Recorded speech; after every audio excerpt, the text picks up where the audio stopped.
Bapak ulangi lagi. Assalamualaikum warahmatullahi wabarakatuh. Waalaikumsalam warahmatullahi wabarakatuh. Alhamdulillah. Sehat semua anak-anak? Alhamdulillah. Hari ini kita akan memulai kegiatan pembelajaran bahasa Indonesia. Sebelum itu, Bapak minta kepada KM untuk mempersiapkan membaca doa terlebih dahulu. Silakan KM dipimpin. Pimpinan saya dari duduk siap dan mengawali kegiatan belajar mengajar pada hari ini. Marilah kita berdoa. Pak, memulaikan. Doa mulai.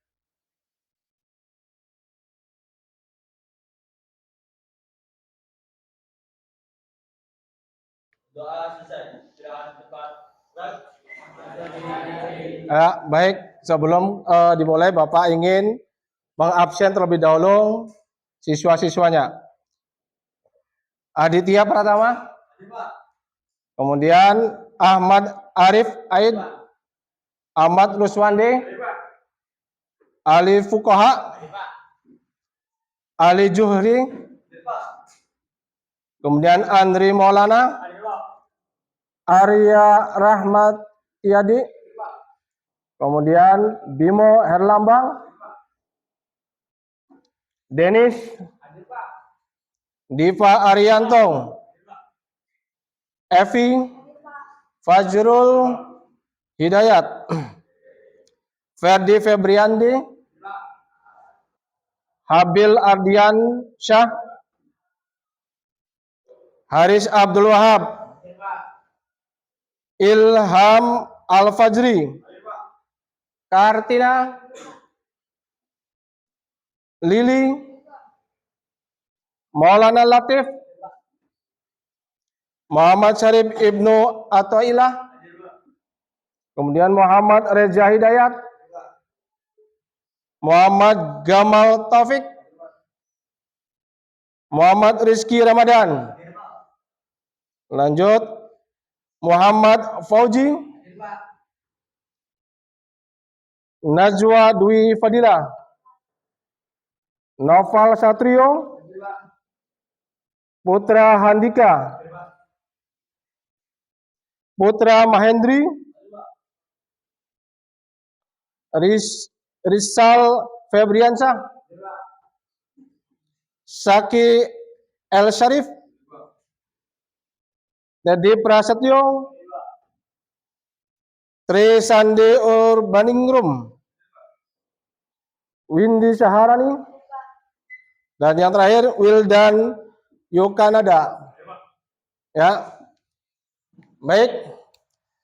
Alhamdulillah pada kesempatan pagi hari ini anak-anak semuanya hadir lengkap, ya, tanpa ada yang tidak hadir. Anak-anak sekalian, dalam kegiatan pembelajaran hari ini, Bapak ingin mengingatkan ya kepada anak-anak. Yang pertama adalah kita sebagai anak-anak sebagai profil pelajar Pancasila yang harus kita persiapkan adalah pertama takwa terhadap Tuhan Yang Maha Esa. Itu yang harus dipahami oleh anak-anak semuanya. Kemudian berakhlak mulia, mandiri, kreatif, ya, kritis, kemudian gotong royong, dilanjutkan dengan berkebinekaan. Itu adalah bagian dari profil pelajar Pancasila di mana kalian harus menjadi pelajar yang luar biasa handal dan sebagainya. Sebelum kita memulai kegiatan pembelajaran pada pagi hari ini, Bapak ingin menanyakan kepada anak-anak sekalian. Yang pertama, pernahkah anak-anak mempelajari tentang cerpen, terutama unsur pembentuk intrinsik dalam sebuah cerpen? Pernah? Pernah? Oke. Unsur intrinsik itu ada berapa? Tolong sebutkan. Ada 7. Yang pertama, tema. Yang kedua, penokohan atau tokoh. Yang ketiga, alur. Kemudian yang keempat, latar belakang. Yang kelima apa? Gaya bahasa. Yang keenam, alur atau alur cerita. Yang ketujuh, amanat. Ya, itu semua hari ini akan kita bahas anak-anak sekalian. Nah, oleh karenanya tujuan dari pembelajaran yang akan kita mulai pada pagi hari ini, yang pertama adalah anak-anak harus mampu menganalisis unsur intrinsik cerpen tukang cukur karya Budi Dharma. Itu yang pertama. Yang kedua, anak-anak mampu menjelaskan unsur intrinsiknya. Dan yang ketiga, Bapak harapkan kepada anak-anak sekalian, apa itu? Hal-hal yang positif yang terdapat dalam unsur-unsur intrinsik ini dapat diterapkan dalam kehidupan sehari-hari. Ya, hal yang apa sifatnya positif. Hal-hal yang kurang baik jangan ditiru. Nah, berikutnya kita akan lihat apa itu cerpen. Cerpen adalah sebuah teks narasi. Teks narasi yang terdiri antara unsur intrinsik dan unsur ekstrinsik. Pembangun intrinsik dan ekstrinsik. Nah, kita lihat di sini. Dalam pembangun cerpen itu di sana ada dua, ada unsur intrinsik dan unsur ekstrinsik.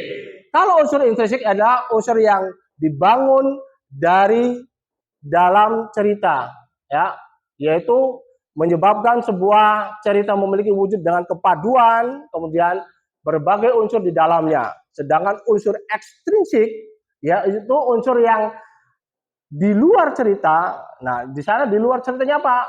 Adanya sebuah proses, ya, secara tidak langsung melakukan secara langsung mempengaruhi kepada latar belakang dari penulis cerpen, ya, pengarang itu sendiri. Nah, oleh karenanya di sini Bapak hanya akan membahas satu unsur pembentuknya saja, yaitu apa? Unsur intrinsik. Nah, unsur intrinsiknya apa saja di sini? Nah, ini terlihat ada tema apa tadi yang disampaikan oleh anak-anak sekalian, ada tema, ada alur, ada tokoh atau penokohan, kemudian ada latar, sudut pandang, gaya bahasa, dan amanat. Ya, ada 7 ini. Nanti ini akan kita bahas, ya, kepada anak-anak semuanya. Kita lihat berikutnya. Nah, itu tema. Pak, apa itu tema, Pak? Tema di sana menjelaskan adalah merupakan pokok pikiran atau dasar cerita yang digunakan sebagai dasar pengarang. Jadi itu yang paling utamanya. Sebelum kita membangun sebuah cerita, yang paling utamanya adalah tema.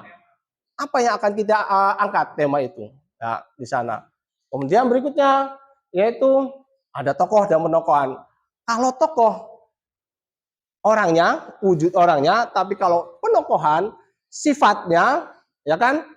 Sifat tokoh itu tadi merupakan bagian sikap dan emosional tokoh itu. Ya. Tentu kalian akan mengenal ada tokoh antagonis, ada tokoh protagonis, dan ada tokoh cerita gonis. Nah, itu silahkan nanti akan anak-anak sekalian untuk membahasnya. Lanjut. Nah, ini alur. Alur itu apa, Pak? Pola pengembangan suatu cerita yang berbentuk atau yang terbentuk adanya hubungan sebab sifatnya kronologis, itu alur.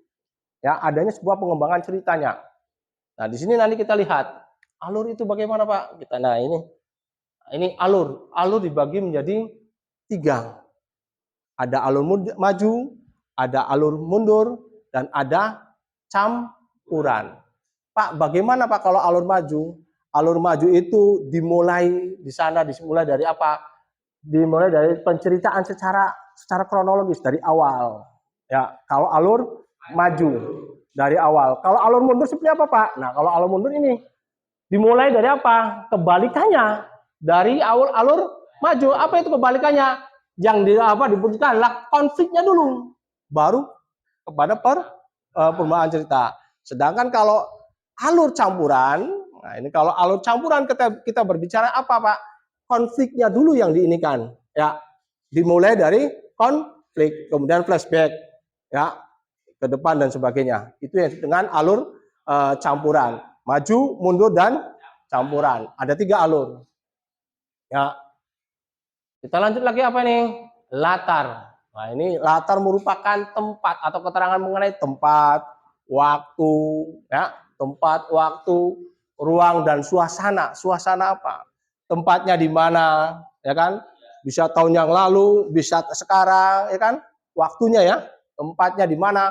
Misalkan di SMK Negeri 1 Jamblang, tempatnya di sini. Waktunya tahun lalu, bisa kemarin, kan begitu ya? Nah, salah satunya adalah itu, ruang dan sebagainya. Ini disebut dengan latar. Nah, ini sudut pandang. Sudut pandang merupakan strategi atau teknik yang sengaja dipilih pengarang untuk mengemukakan gagasan ceritanya. Sudut pandang itu dibagi menjadi 4. Ya, ada sudut pandang orang atau pelaku utama. Ya, sudut pandang pelaku utama artinya apa? Sudut pandang pelaku utama itu orang tersebut yang berada di dalamnya. Apa itu Pak berada dalam?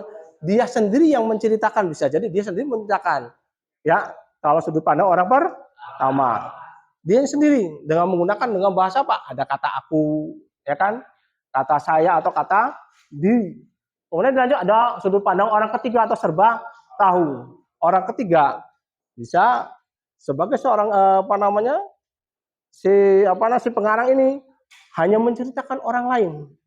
Ya, menceritakan orang lain. Udah orang pertama pelaku sampingan. Ya, pelaku sampingan dan sudut pandang orang ketiga hanya sebagai seorang pengamat. Hanya sebagai pengamat saja. Nah, ini kita lanjut. Apalagi?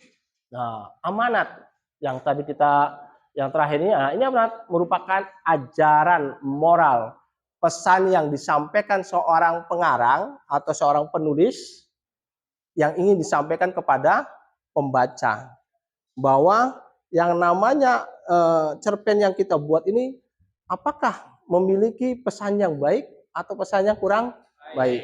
Apakah amanat ini bisa kita bawa ke dalam kehidupan kita dalam sehari-hari atau tidak, kan begitu. Pesan yang disampaikan oleh pengarang kepada pembaca. Nah, seperti itu. Baik itu secara tersirat maupun tersurat. Tersirat itu apa? Tidak ada di sana, tidak ada dalam teks. Tapi kalau tersurat ada dalam teks. Tersirat dan tersurat.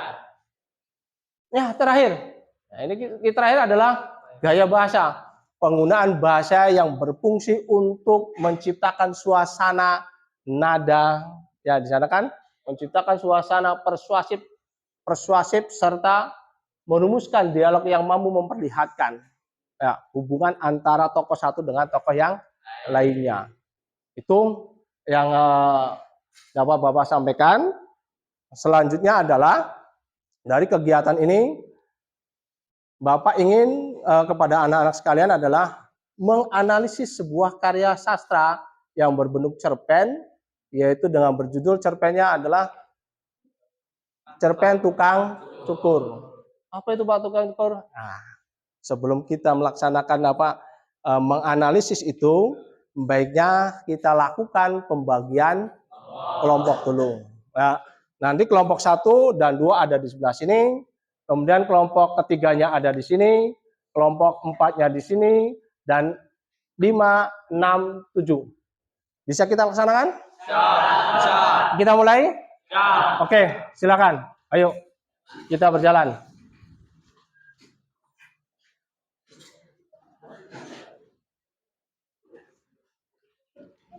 Langsung saja di masing-masing kelompok itu dua meja, dijadikan satu. Dijadikan satu, kemudian mejanya dirapatkan, kemudian diputar kursinya.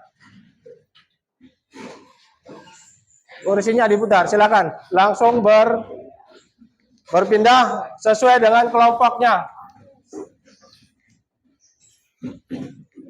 Oke.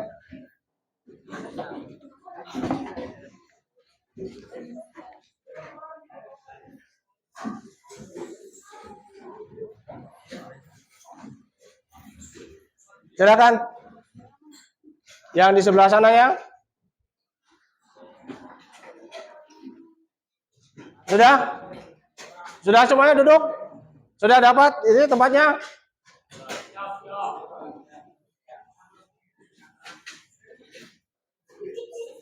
Dan Bapak minta ini ada 4 meja dipindahkan ke sini untuk persiapan presentasinya. Minta diangkat. Putra, ininya geser dulu, ininya geser. Minta 4 dibawa ke sini dulu. Ya, diangkat dibawa ke sini dulu untuk persiapan presentasinya.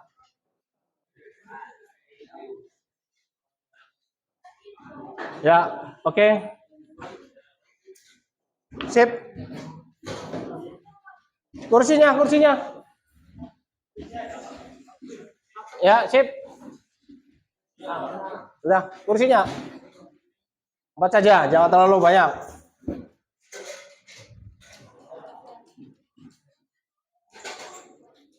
Ya, yang lainnya silakan untuk duduk di kelompoknya masing-masing. Minta 1 lagi kursinya.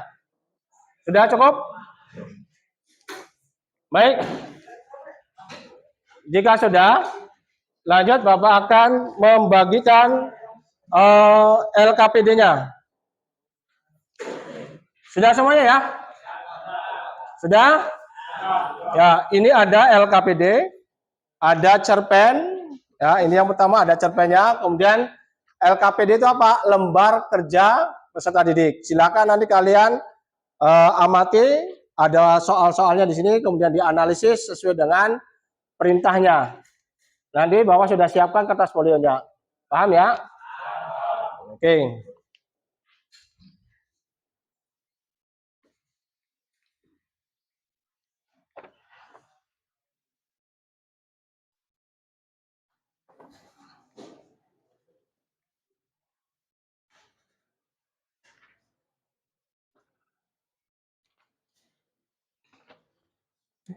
Permisi.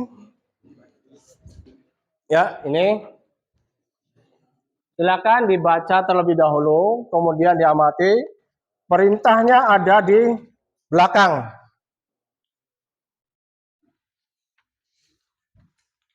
Ya.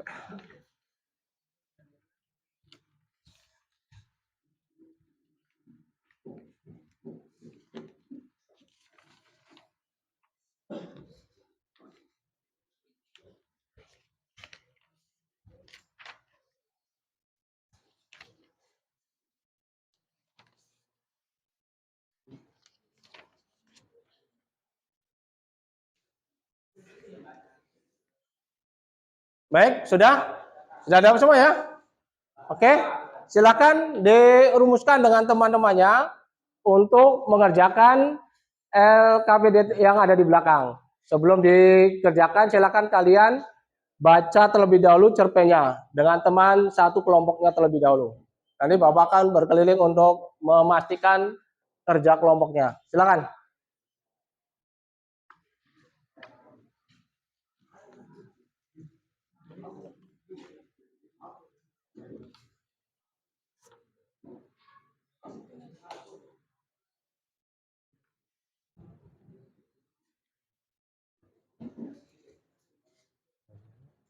Ini baca Pak.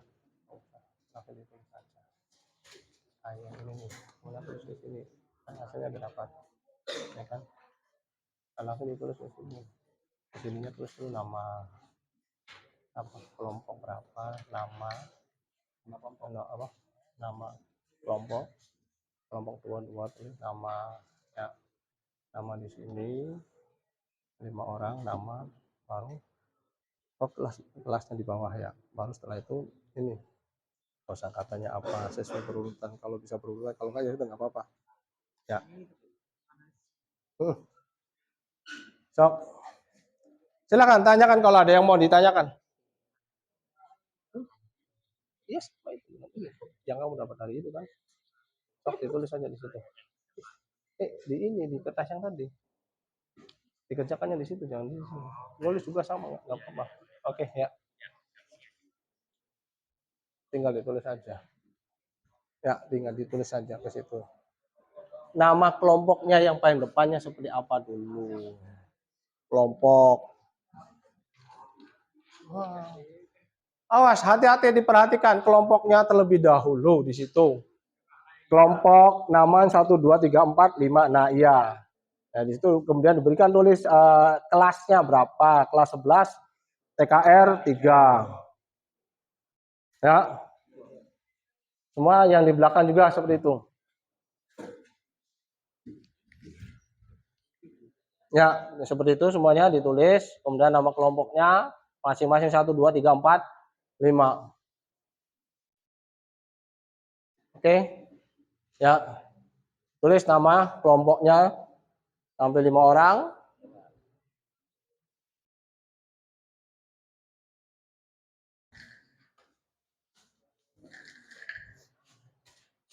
Silakan Bapak beri waktu 15 menit untuk membahas unsur intrinsik yang ada dalam cerpen tukang cukur. Ya, itu kan tukang cukur yang kalian ini kan. Ya, setiap bulannya kalian selalu dikucukur. Terutama laki-laki perlu dicukur itu.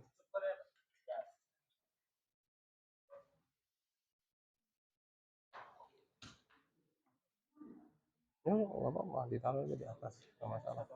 Ya nggak apa-apa, nggak akan kelihatan ini. Tapi ingat pertanyaan-pertanyaannya ya. Tenang, ini sih Papa sih, pakai ini juga nanti tidak akan terlalu itu. Bisa dipotong-potong.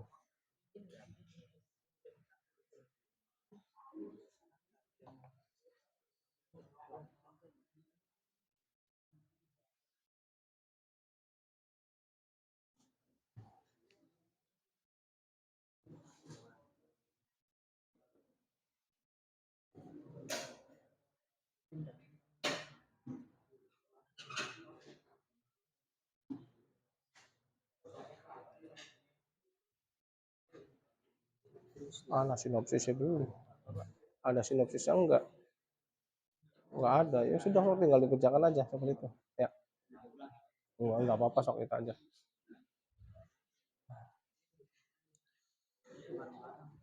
Hmm?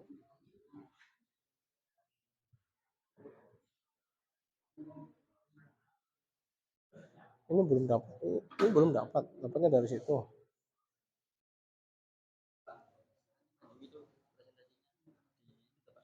Oh. Iya. Iya enggak apa-apa begitu. Iya. Ya, soalnya ya Pak, kenceng aja. Ya, seperti itu.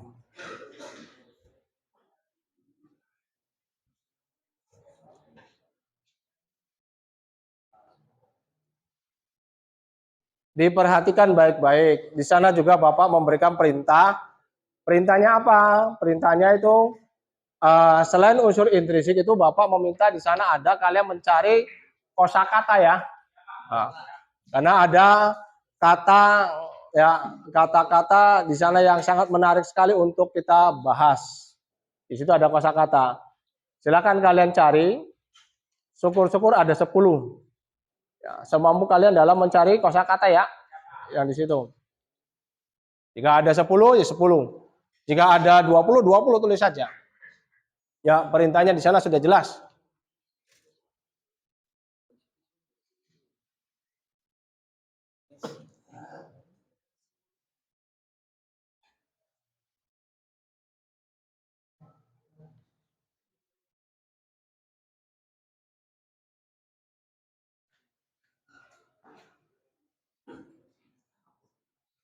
Nggak apa-apa, nanya aja nanti Bapak jawab. Kalau apa ini harus harus diinikan dengan apa dengan buktinya ada kalimatnya, tanya aja. Acuh Pak, ini gitu aja. Biar enak Bapaknya, biar hidup. Sok ditanyakan. Ada ya, barangkali ada yang mau ditanyakan kaitannya dengan mengerjakan itu. Silakan. Dalam pengerjaan di sana barangkali ada yang ingin ditanyakan, ada yang kurang paham. Ya, silakan kalian tanyakan.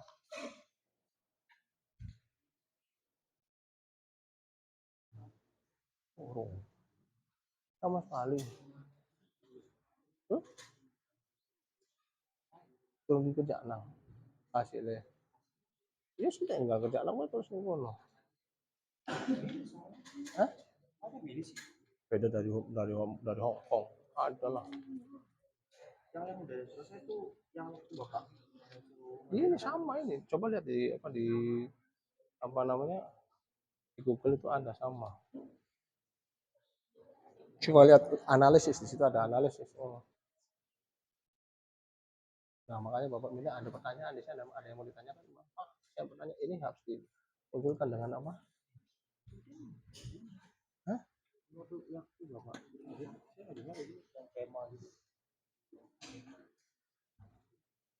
Iya, ini temanya itu. Nih, misalkan ini sama aja, tapi Bapak mintanya ada di sini ada dimunculkan apa? Kutipannya. Makanya Pak, apakah setiap ini harus ada kutipannya dari apa? Dari itu misalkan tema atau misalkan tokoh tokoh ini harus ini tanya aja nggak apa-apa, pura-pura bertanya sok nggak apa-apa Pak. Kan ini kan yang merupakan tokoh pengambil kutipan. Nah, ini kutipannya seperti apa Pak gitu. Nah Bapak ini nggak ngomong yang seperti apa Pak gitu. Sok.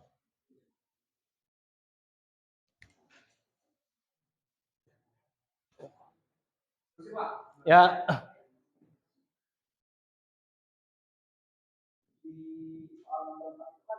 identifikasilah siapa saja tokoh yang merupakan tokoh protagonis, tokoh antagonis, dan tokoh campuran. Terus berikan bukti dengan mengambil kutipan dari cerpen tersebut. Maksud dari mengambil kutipan itu apa Pak? Di dalam cerpen di sana itu kan kalian membaca itu. Nah, dalam kalian membaca di sana itu ada yang namanya tokoh. Misalkan di sana kalian bicara apa? Gitu di sana. Muncul gitu. Gitu itu sebagai pemerannya apa? Tahu itu? Apakah dia hanya sebagai antagonis atau protagonis? Nah, kalau memang dia antagonis atau protagonis, maka kalian buktikan kutipan. Oh, ternyata gitu itu adalah antagonis. Dibuktikan dengan apa? Ini ada percakapan. Kutipan itu adalah percakapan yang ada di cerpen itu. Percakapan itu kalian tulis kembali di dalam lembar kerjanya. Paham tidak? Paham. Nah, itu maksudnya. Ya, setiap perintah di sana itu adalah silakan kalian ambil menurut kalian ini kemudian kalian berikan ada buktinya. Kalau kalian mengerjakan itu ya memang harus ada buktinya, jangan hanya asal menganalisis unsur intrinsik yaitu tema tetapi kalian tidak memberikan pembuktiannya. Ya, ada datanya yang harus kalian siapkan di sana, itu yang paling penting, datanya. Kalian mengerjakan presentasi di depan tetapi tidak ada datanya.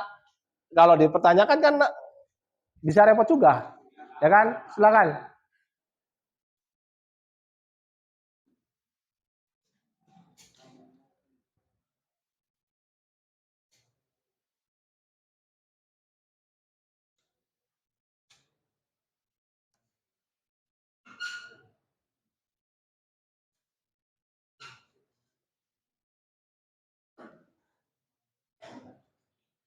Ada lagi yang mau ditanyakan? Selain ini tadi yang disampaikan oleh teman kamu, pertanyaannya.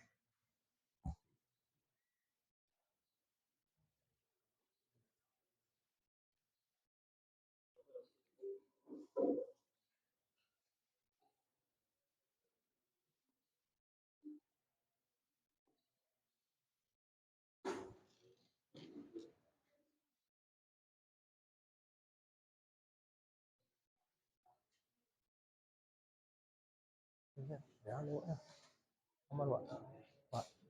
Aman, Pak. Adik kita kan lagi mancing. Ya?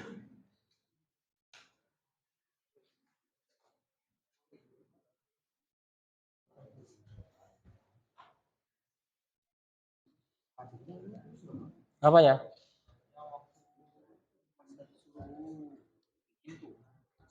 Iya, sama aja. Tinggal kamu cari aja di apa namanya?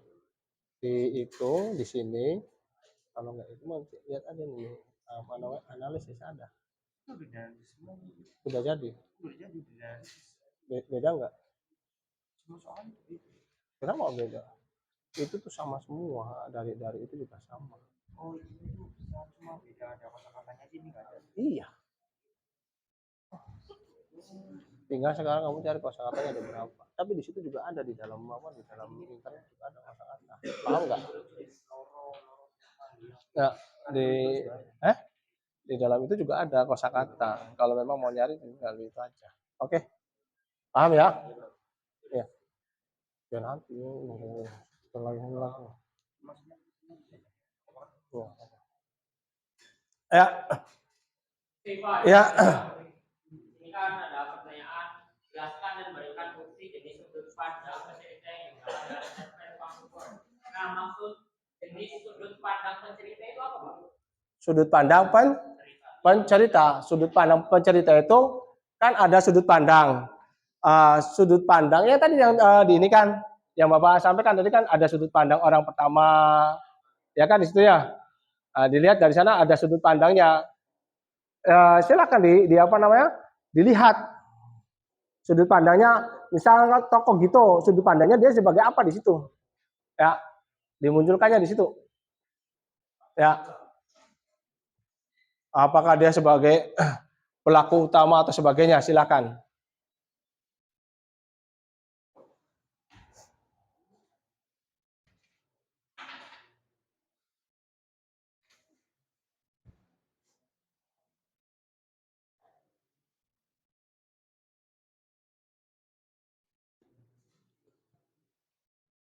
Ya, 5 menit lagi ya. Kita ini kan.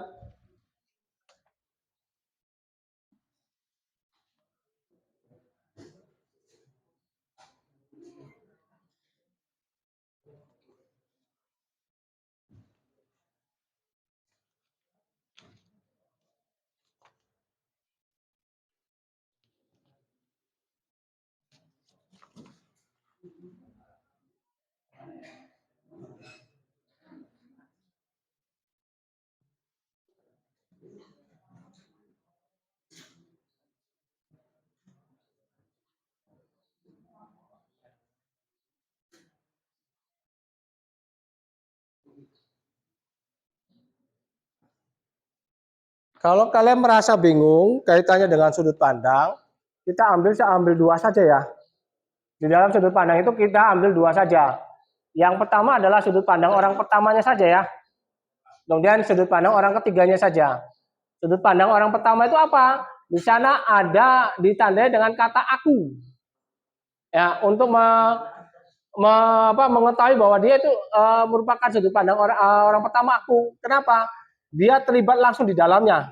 Dia sebagai pelaku utamanya kalau sudut pandang orang pertama aku. Nah, di situ ya. Kemudian ada sudut pandang orang ketiga.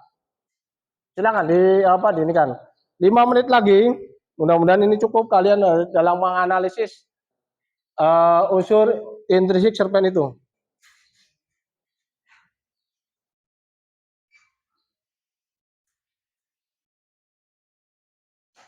Silakan, barangkali ada yang mau ditanyakan lagi.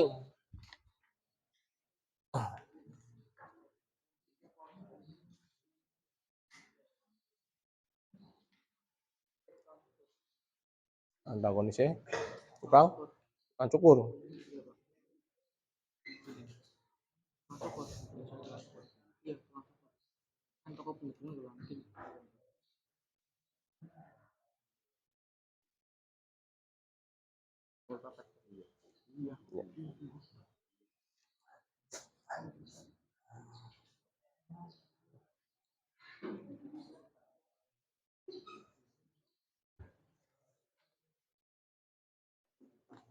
Sudah sejauh mana ini?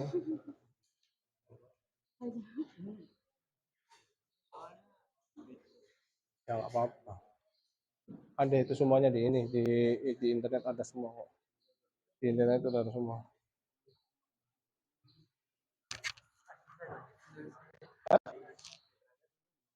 Iya, sudah apa? Iya, sudah apa? Iya, tapi dari jauh juga nggak akan kelihatan kok. Kan nanti dianggapnya kan ini. Ya, ini sudah semua. Pertanyaannya udah kasih semua ke teman-teman. Pertanyaannya apa? Ya, wis. Huh? Apa ya? Nggak apa-apa. Ya nggak apa-apa. Nggak cukup gimana apa ininya? Ya nggak apa-apa. Makanya harusnya sudah ada catatan tersendiri. Kamu ada nggak tuh? Di mana? Bukan di buku. Ngapa diriku semu? Oh. IPC. Sudah? Sudah? 2 menit terakhir. Ya, 2 menit terakhir. Setelah itu nanti silakan kita akan memulai dengan kegiatan presentasinya.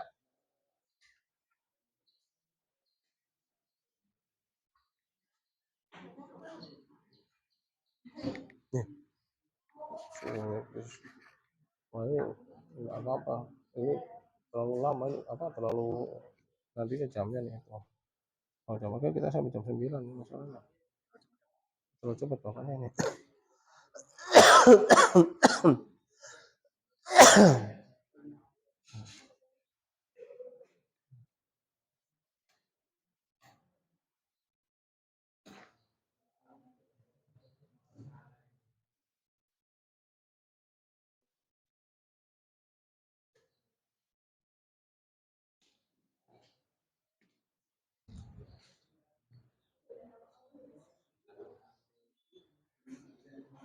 Apa-apa nanti pas pakai itu aja di ini kan. Ya.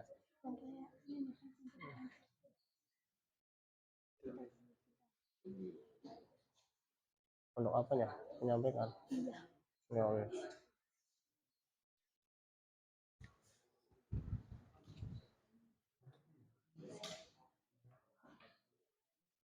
Baik, waktunya sudah selesai.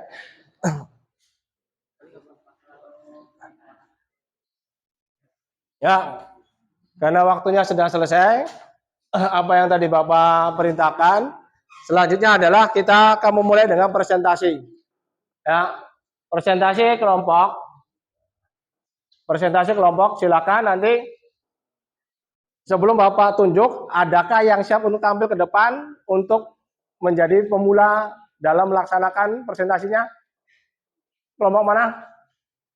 Jangan sampai nanti Bapak menunjuk, tapi Bapak berharap langsung inisiatif anak-anak sendiri tampil di depan untuk mempresentasikan hasil diskusi kalian. Ya, silakan ke depan Ali dan kawan-kawan untuk menyampaikan presentasinya. Nah, sebentar. Ini harus digeser dulu nih. Karena nanti berkaitannya dengan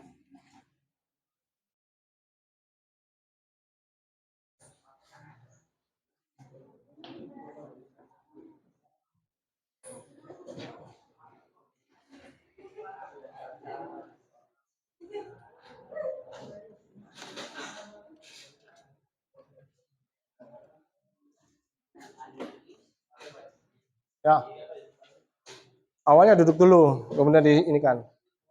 Sok, silakan.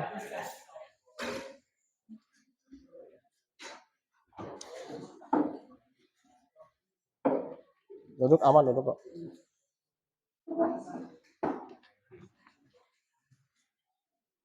Ya, dimulai. Assalamualaikum warahmatullahi wabarakatuh. Waalaikumsalam warahmatullahi wabarakatuh. Ya, perkenalkan kami dari kelompok 5. Dari kelompok 5 itu sendiri ada saya Arif Sohab.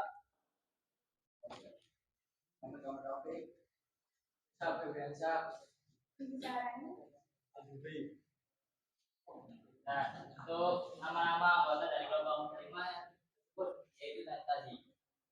Sebelum lanjut ke materi, marilah kita menyanyikan kepada kehadirat Allah Subhanahu wa taala karena telah memberikan firman kepada kita sehingga kita dapat berkumpul di pagi yang cerah hari ini. Salam, marilah kita selalu serahkan kepada jiwa Nabi kita Nabi Muhammad SAW. Selanjutnya mohon izin kepada Pak Ariati selaku guru dan Ustaz untuk menyampaikan tentang terkait syukur. Nah, dari diskusi kelompok kami telah berdiskusi dan mendapatkan hasil tentang unsur yang dapat diterapkan syukur, yakni tentang unsur intrinsik. Yang pertama akan dibacakan oleh gambar.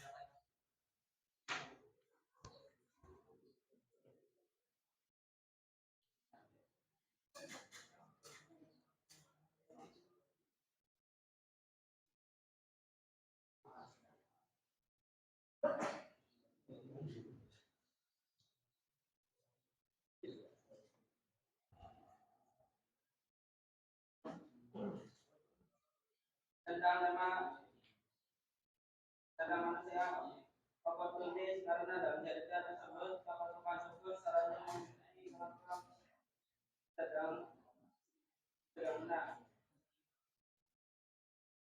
Kalau menukarkan kami menjadi tokoh utama dalam tukang syukur karena dia menjadi kesehatan bercerita namanya kal dan dulunya dikorban. Tokoh tambahan yang muncul hanya sekali yaitu ayah ibu kakak dan penempaan cerpen tukang syukur dibagi menjadi tiga yaitu protagonis itu ayah dan ibunya. Mereka memakai kebaikan dan tidak berwajah kedua tokoh protagonis yaitu tokoh yang memakai kesehatan tukang syukur yang berbeda-beda berpikiran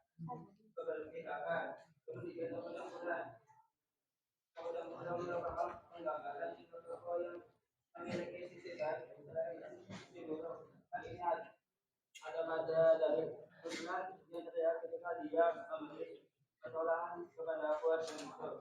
Ketika perang datang tetapi pada akhir dari terus Islam diketahui sebagai salah satu pemberontakan. Suaranya agak dikencengkan lagi ya.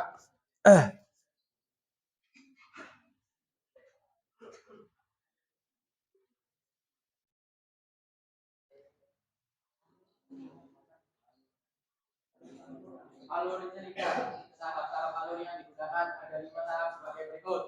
1. Tahap pengenalan, exposition atau orientasi, yaitu pada saat diperkenalkan dengan tokoh yang bernama Tito yang mempunyai latar belakang miskin. 2.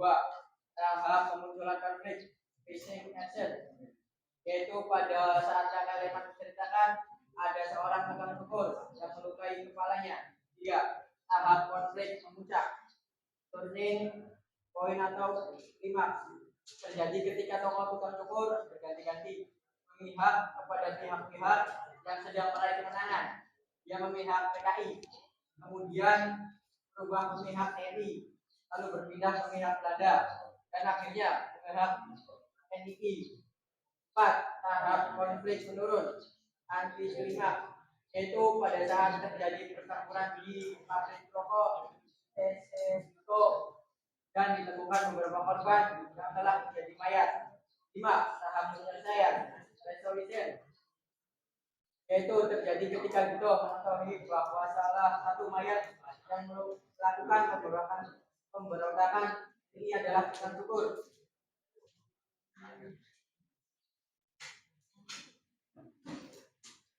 Latar yang digunakan meliputi latar waktu, tempat, dan suasana. 1. Latar tempat. Beberapa lokasi disebutkan menjadi latar dari cerpen ini adalah daerah Kudus. Informasi ini terdapat pada kutipan Itu anak besar kejayaan kawasan pinggiran kota Kudus. 2. Latar waktu pada cerpen ini yaitu pada September 1948 Desember 1949. 3. Latar suasana yang terbangun dalam cerpen ini adalah menegangkan dan penuh kejutan. Suasana penegakan terjadi karena pada latar masa revolusi, yaitu September 1948 Desember 1949, penuh kejutan karena kegiatan yang dilakukan prediksi.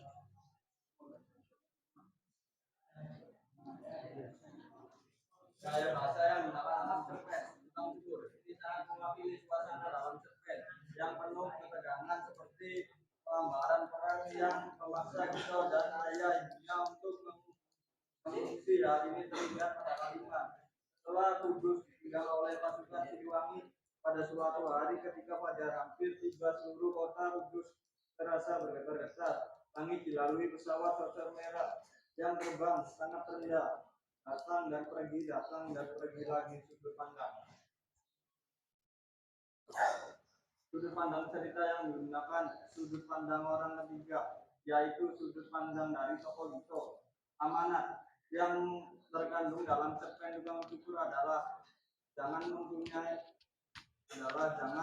mempunyai sifat oportunis seperti tukang syukur. Janganlah mempunyai sifat seperti bagi air di dalam daun-daun. Oh.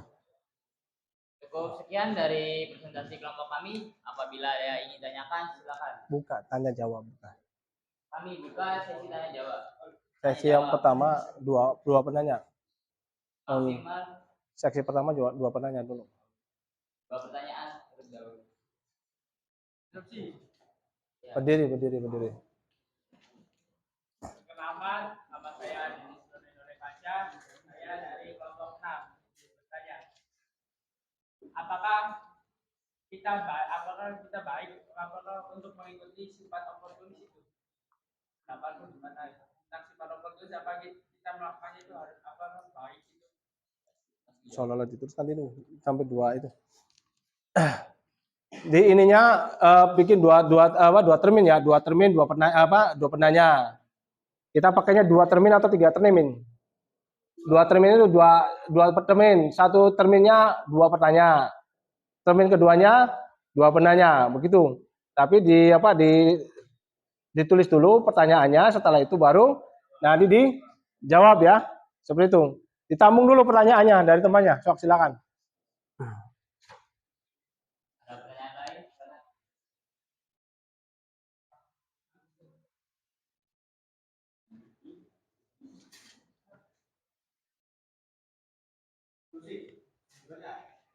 Ya. Berdiri.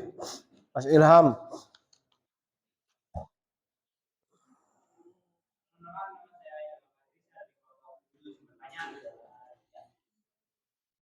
Pelajaran apa yang dapat kita ambil dari cerita cerpen Kaskus? Ya, terima kasih. Pura-pura ditulis.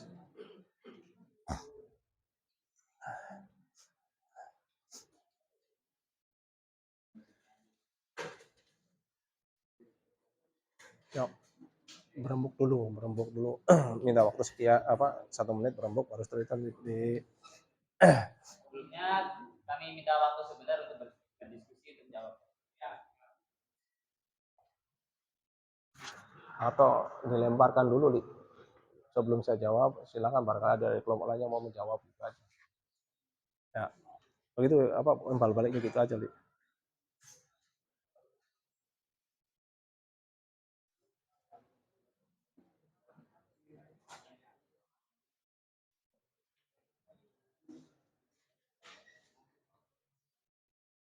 Nanti imbal baliknya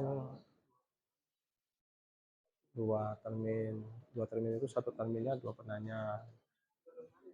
Iya, cari lagi.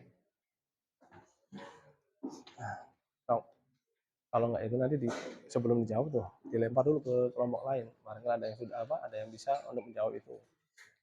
Nah kalau sudah ini jawab, ada yang bisa menguatkan lagi, gitu. Ya.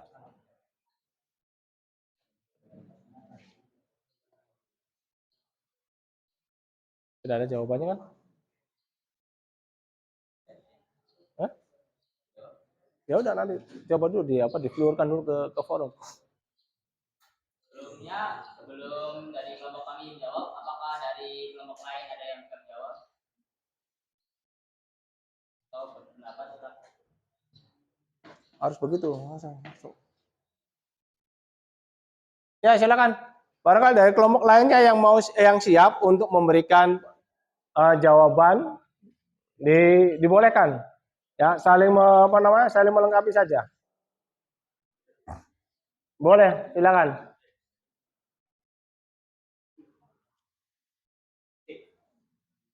Iya, Pak. Itu ini sana. Jangan ke Bapak, ke sana. Isi menjawab pertanyaan dari kelompok. Oke, isi memberi pendapat dari kelompok 7 kepada kelompok 6 dari pertanyaan yang apakah sifat oportunis itu baik? Nah, menurut kami sifat oportunis itu tidak baik karena sifat oportunis itu kayak lebih mementingkan diri sendiri, terus lebih kayak suka pindah-pindah berminat gitu, kayak apa yang sedang menang dia yang ikuti gitu. Jadi sifat oportunis itu sebenarnya tidak baik karena tidak bisa tidak punya pendirian dan dia itu mementingkan diri sendiri. Tuh. Jadi kayak agak-agak mirip kayak egois. Agak-agak gitu. Ini ke kelompok lainnya barangkali gitu ya. Dari kelompok lain ada Memberikan penguatan. Nggak apa-apa nyangga. Ya nggak apa-apa. Langsung berdiri. Ini Terus sih, intinya agak mendapat dari Ilham. Ya, tadi kan bilang itu sifat yang egois kan, kritik kan. Ya, terus itu kan. Ya, intinya kayak tapi open itu memiliki keuntungan dalam bidang berbisnis. Karena apa? Karena dia banyak punya peluang untuk mencari suasana yang ramai. Contoh, jalur-jalur. Ya, intinya gini, kenapa dalam orang lain? Ya, masuk nggak? silakan barangkali ada yang mau menyangga lagi. Nanti itu kan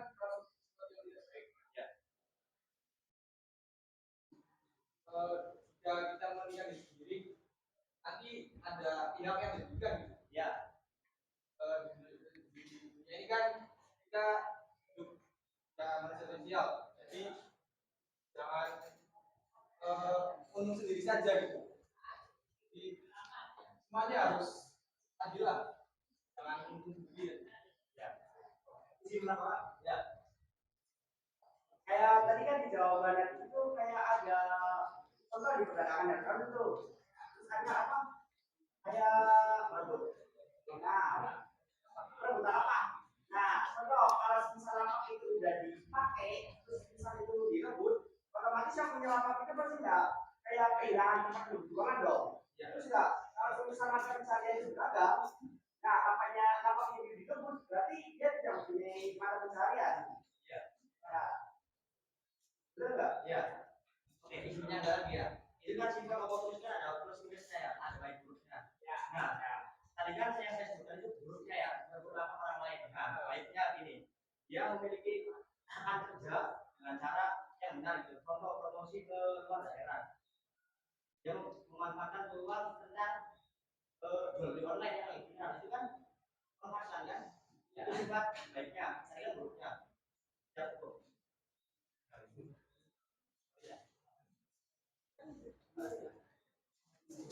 Ya. Kan orang itu kayak lebih mementingkan diri sendiri. Ya. Nah, kalau semisal kita bekerja sama dengan orang yang mementingkan diri sendiri, otomatis kayak bagian dari kita itu diambil nama di semua gitu. Ya. Nah, apakah ada orang yang bekerja sama dengan orang yang mementingkan diri sendiri? Nah, itu yang ada. Balik lagi, itu kan si oposisi kan pinter-pinter lagi, ya kan? Itu manipulasi. Nah, itu terus minusnya. Berarti sifat oportunis itu baik atau buruk? Tergantung sudut pandang dia dan tergantung dia melakukannya. baik disebutkan untuk menggunakan. Sebelumnya juga dari kelompok kami untuk jawab dan memberikan pendapat. Dirangkul. Pertanyaan dari kelompok. Nah, apakah memiliki sikap oportunis itu baik atau tidak? Menurut dari sudut pandang kelompok kami, sikap oportunis itu tidak baik. Karena apa? Karena sikap oportunis ialah hanya sikap yang mengikuti pihak yang benar atau mengikuti yang tertentu. Nah, ingat kata tadi oportunis juga itu hanya menguntungkan diri sendiri. Jadi kita kan di dunia ini harus sebagai manusia sosial, kita harus menguntungkan satu sama lain. Jadi kita itu harus bekerja sama satu sama lain, jangan menguntungkan diri sendiri. Memang benar ada kalanya untuk menguntungkan diri sendiri, tapi kita harus melihat situasi dan kondisinya. Cukup untuk dari pertanyaan jadi dilanjut untuk pertanyaan dari kelompok 7. Pertanyaannya, pelajaran apa yang bisa kita ambil dari cerpen tersebut? Bersangkutan dengan cerpen ini, cerpen ini memiliki amanat yang terdalam dalam cerpen itu jangan mempunyai sifat oportunis seperti tukang cukur, karena si tukang cukur hanya mengikuti yang benar. Nah, ini barangkali kalau mau disangga ya, nggak apa-apa. Karena Kalau mau nyangga. Kalau mau disangga. Kita sebagai manusia harus memiliki pendirian, jangan seperti bagai air di dalam gelas. Pendiriannya tidak tetap, yaitu hanya mengikuti orang-orang dan mudah diajak orang lain. Ajaran dari orang lain tersebut kan bisa jadi baik dan salah atau tidak benar. Maka kita harus pintar dan menganalisis tentang ajaran dari orang lain.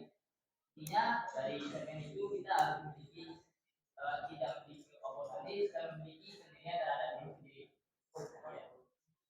Ditanya barangkali ada yang mau nanya. Apakah dari kelompok lain ada pendapat yang lain? Bagaimana?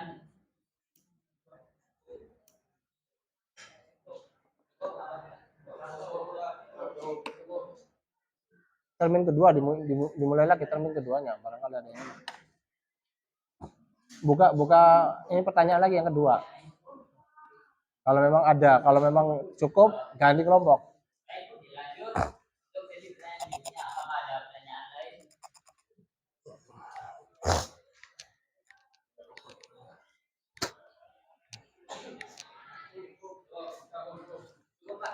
Sudah. Baik, sekian dari presentasi kelompok kami. Selanjutnya kami mohon maaf apabila ada salah kata atau perkataan kami yang benar. Kami akhiri. Wabillahi taufiq wal hidayah. Assalamualaikum warahmatullahi wabarakatuh.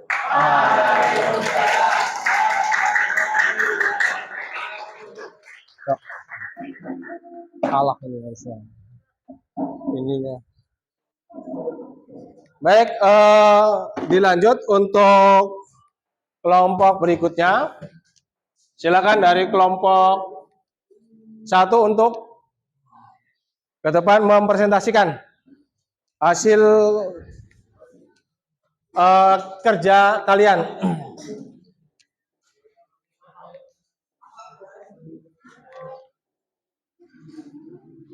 Nanti itu ya di termin ada.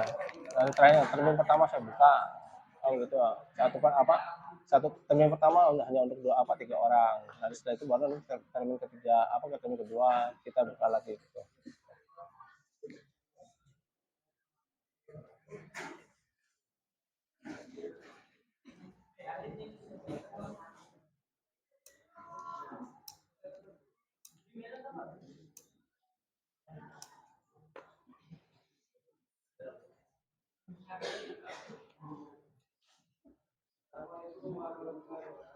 Waalaikumsalam warahmatullahi wabarakatuh.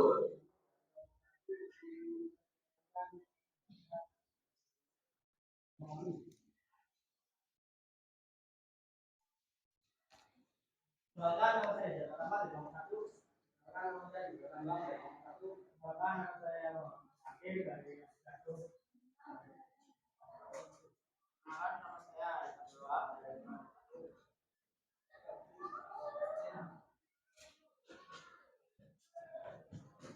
Tema utama dari PNI ini adalah tentang struktur. Tentang manusia yang oportunis, yaitu tokoh yang selalu mengikuti kelompok kesenangan. Pengelompokan di bagian tiga yaitu protagonis. Tokoh protagonis ini adalah Dito, ayah dan ibunya. Sanjuran, Ruslan, dia memiliki baik dan buruk. Tokoh antagonis, Tukang Syukur adalah tokoh yang oportunis.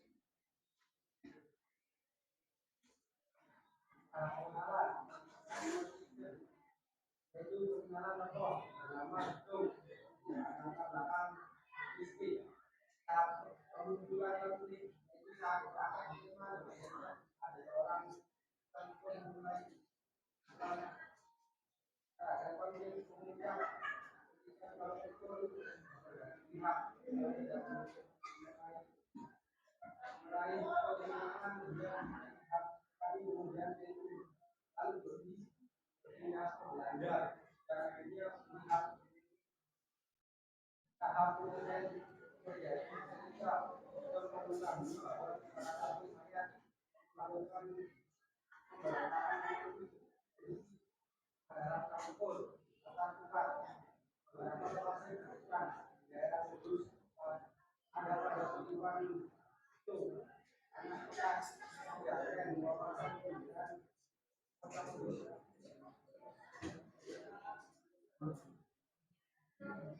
Suaranya dikerasin.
Agak hidup ya, yang hidup ya, bertanya ya.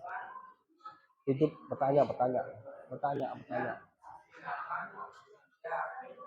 Perbanyak pertanyaan, agak hidup. Waktunya 15 menit. Iya, untuk bertanya.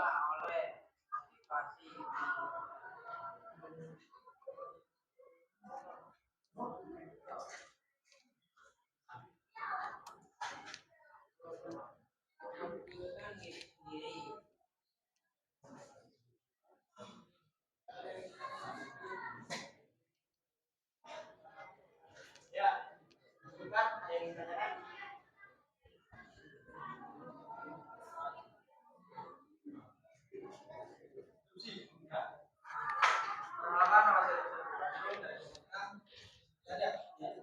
Apa itu protagonis? Apa apa deh, nggak apa-apa gitu. Apa yang dimaksud tokoh campuran dari catatan tersebut? Ya, satu lagi. Jadi saya perkenalkan nama saya Nizar Ahmad dari kelompok 2. Selanjutnya, apa yang dimaksud dengan tokoh antagonis?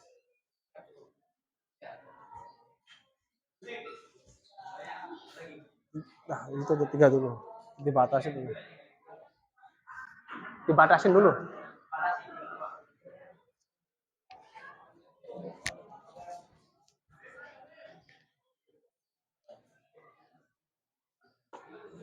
Nanti buka termin lagi nanti ya. Ya, stop.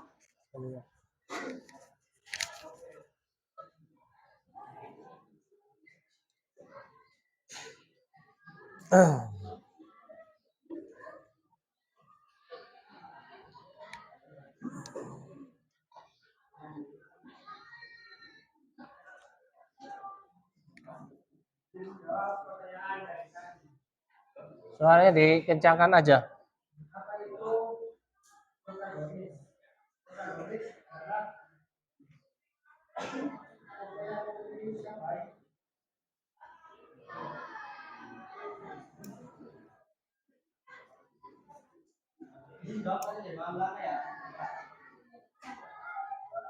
Campuran adalah mata pemimpin. Contohnya kayak tadi, contohnya adalah tulisan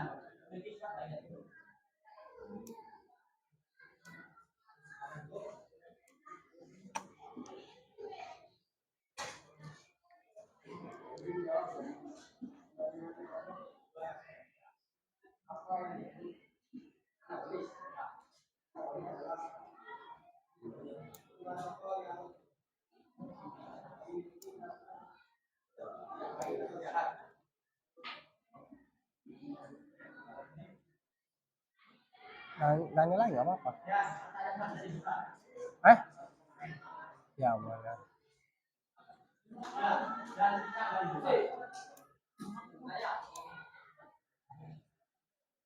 apa itu cerpen? Apa itu cerpen?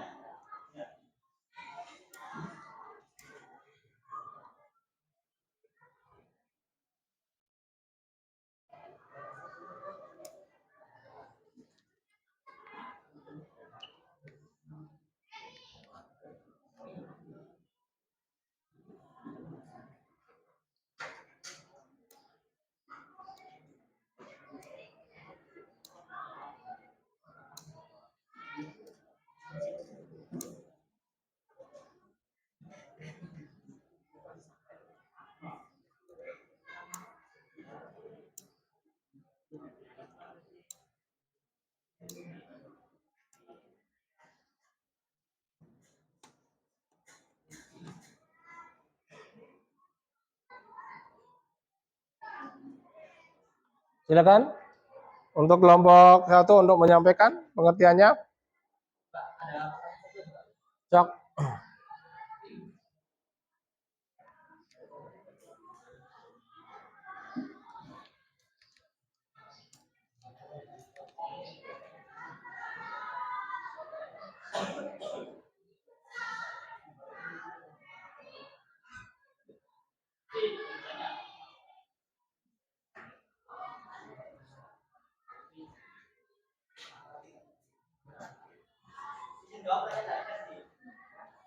Cerpen adalah salah satu jenis prosa yang hanya karangan atau buatan.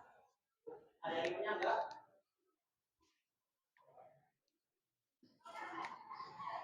Cukup, kalau memang cukup tutup. Ya. Cerpen kampung kan ini kan apa namanya dari kisah nyata ya. Kan cerpen kampung kan di sini kan tempatnya kan nyata di apa namanya Kudus gitu. Pada tahun 1948 sampai 1949. Apakah boleh sama itu dari kisah nyata? Kan itu tadi kan dia kan adalah pandangan buatan dari seseorang. Jadi kan cerpen kampung kan dari kisah nyata ya, dari diskusi ya.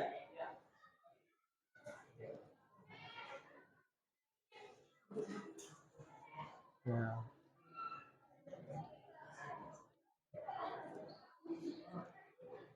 Nggak akan cukup. Udah tinggal 15 menit lagi. Nggak akan cukup. Ini udah tinggal 20 menit lagi.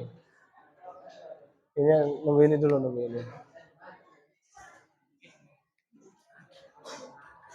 Ya, enggak, kan dari Maulana. Cerpen dibagi menjadi beberapa. Ada realistik, misteri, dan nyata dikarangkan.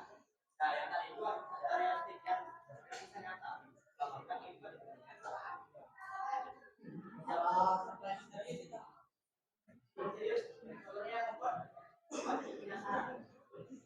Ya, cukup. Ya, bukan dari kami kurang bermanfaat. Waalaikumsalam warahmatullahi wabarakatuh. Oke.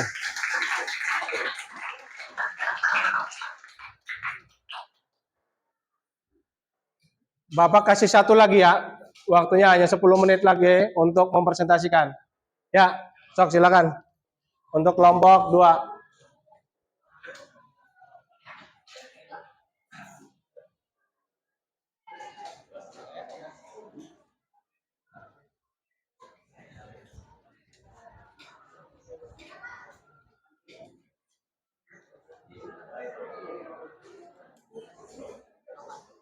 Sok di ini aja.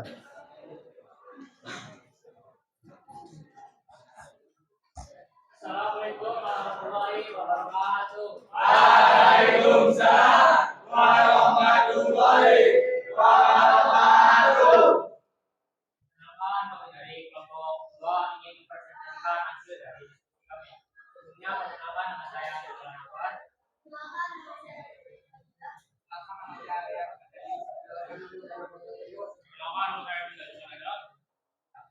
Untuk mempersingkat waktu, langsung saja ke intinya.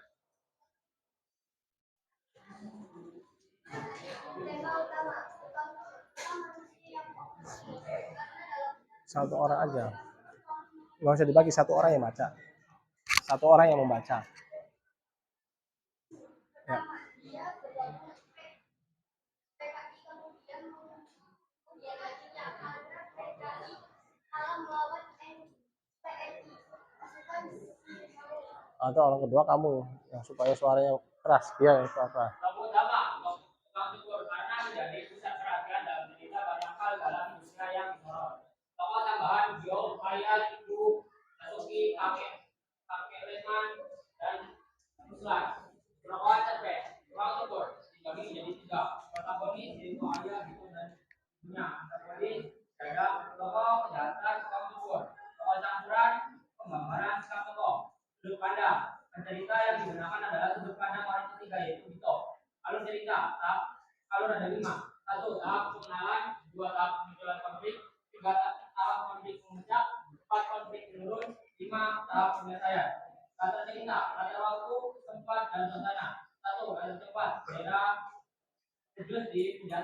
Dua, latar waktu pada September 1948 sampai Desember 1949. Tiga, latar luas dana yang terbangun adalah tanggapan dan penuntutan. Gaya bahasa yang digunakan sangat mewakili suasananya dalam cerpen yang penuh dengan ketegangan seperti peperangan. Amalan yang bisa diambil dari cerpen tersebut adalah jangan mempunyai sifat oportunis seperti tukang ukur. Ya, untuk jenisnya kemudian ada yang ingin dipertanyakan. Ditulis. Saya lupa dari kelompok 5 di saya. Ya. Ini adalah mata sikap oportunis. Nah, mengapa kita tidak boleh beli sikap oportunis? Lagi, Saya Ahmad Ibrahim dari kelompok 3 yang bertanya apa yang dimaksud dengan proses campuran di dalam cerpen. saya minta waktu berdiskusi ya.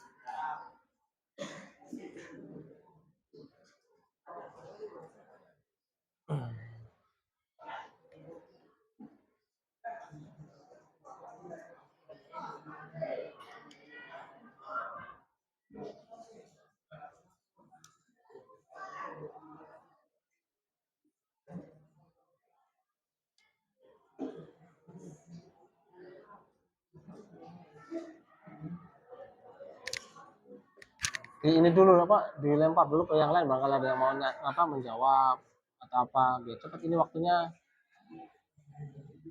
5 menit lagi. Ya, 5 menit lagi masalahnya ya.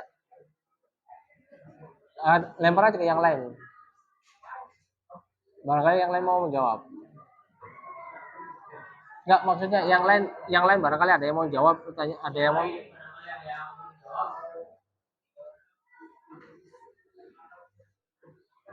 ya sok. Izin menjawab pertanyaan saya, mengapa kita tidak boleh menjadi sifat oportunis? Karena seseorang yang mempunyai sifat oportunis hanya peduli pada keuntungannya sendiri dan cenderung tidak memperhatikan akibat negatif dari tindakannya bagi orang lain. Perilaku oportunis yang tidak memiliki dampak negatif yang harus pada individu dan masyarakat. Dalam isu sosial, perilaku oportunis yang merugikan dapat merusak kepercayaan antar individu dan isu kebersamaan sosial. Dalam isu ekonomi, perilaku oportunis yang memanfaatkan orang lain untuk keuntungan pribadi dapat menyebabkan ketidakadilan dan kesenjangan sosial. Ini seperti ini. Oportunis itu kan egois ya, hanya menginginkan diri sendiri. Tidak mempunyai suatu oportunis tersebut di dalam bermasyarakat dan akan orang itu bisa dapat diberikan oleh masyarakat lain karena mempunyai suatu oportunis tersebut, karena kan oportunis kan menginginkan diri sendiri. Nah, sedangkan kita itu manusia itu hidup itu buat orang lain, hidup itu sosial. Nah, jika mempunyai sifat oportunis ini bisa memicu konflik di masyarakat dan akan diberikan dari masyarakat lain. Jadi jawab pertanyaannya Alif. Sifat campuran itu yaitu sifat yang baik dan buruk. Contohnya seperti Ilham itu mempunyai sifat baik dan buruk. Yang ada di dalam tokoh suami itu apa katanya? Nah,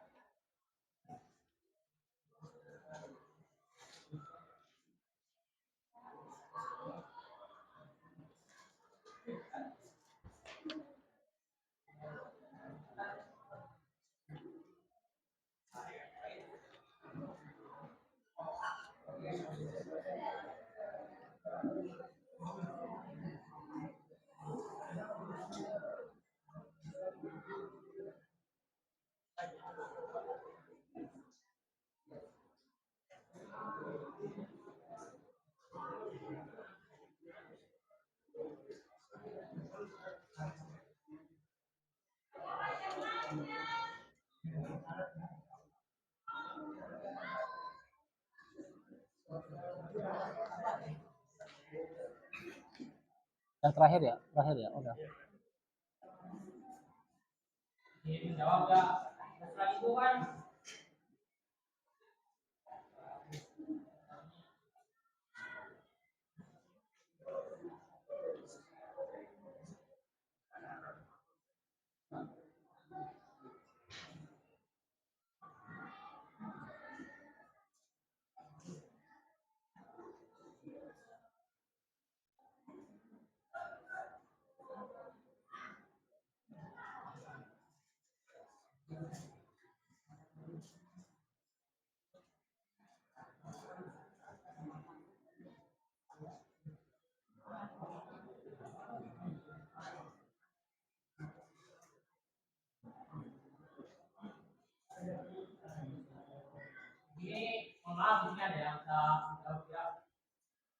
Ruslan yang kutipan Ruslan itu kan tentang dua tawuran baik dan buruk. Nah, kutipannya ini jawab. Jawab ya dari izin pertama. Ya. Jadi dalam kutipan Ruslan itu menjadi dapat campuran. Soalnya di awal cerita itu kayak Ruslan itu membantu keluarga untuk berlindung dari serangan penjajah. Nah, sedangkan di akhir cerita itu Ruslan itu dikatakan oleh tukang cukur itu menjadi anggota PKI. Jadi campuran antara baik karena menolong orang itu yang jahat karena menjadi anggota PKI. Mungkin untuk pertanyaan hari sudah dijawab oleh Bob. Ayo, apakah cukup? Pertanyaannya sudah cukup. Nggak tahu. Ya, kami tutup. Mungkin lagi hari ini mohon maaf bila ada kesalahan dan salah kata. Kami akhiri. Wassalamualaikum warahmatullahi wabarakatuh. Waalaikumsalam warahmatullahi wabarakatuh.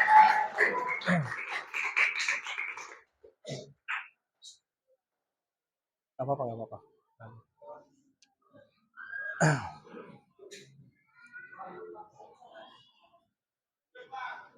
Ya, baik. Dalam kegiatan presentasi yang tadi disampaikan oleh teman-teman kalian dari 7 kelompok yang tadi Bapak buat, hanya mampu untuk melaksanakan presentasi 3 orang. Ya, hanya mampu melaksanakan presentasi 3 kelompok. Oleh karenanya, mudah-mudahan untuk kedepannya dalam pelaksanaan kegiatan berdiskusi ini, Bapak harapkan untuk lebih baik lagi ya dalam menyampaikannya. Terakhir, Bapak ingin menyampaikan dalam kegiatan kerja kelompok ini, apalagi dalam menganalisis sebuah karya sastra, yang terutama adalah tentang cerpen.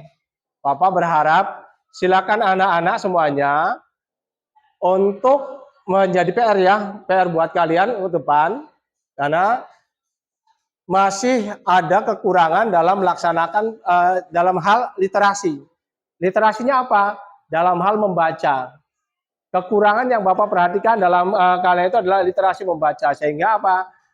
Perbendaharaan hal-hal yang lainnya kurang diperhatikan. PR-nya adalah silakan kalian mencari sumber-sumber cerita pendek.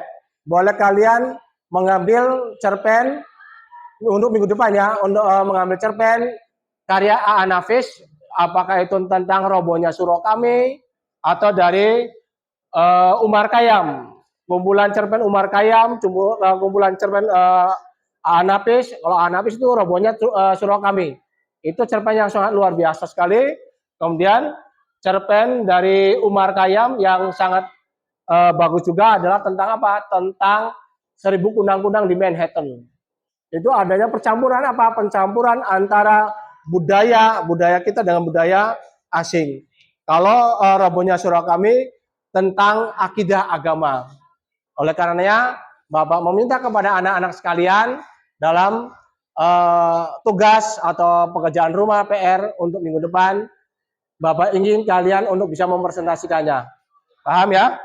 Nah, mungkin itu saja yang dapat Bapak sampaikan.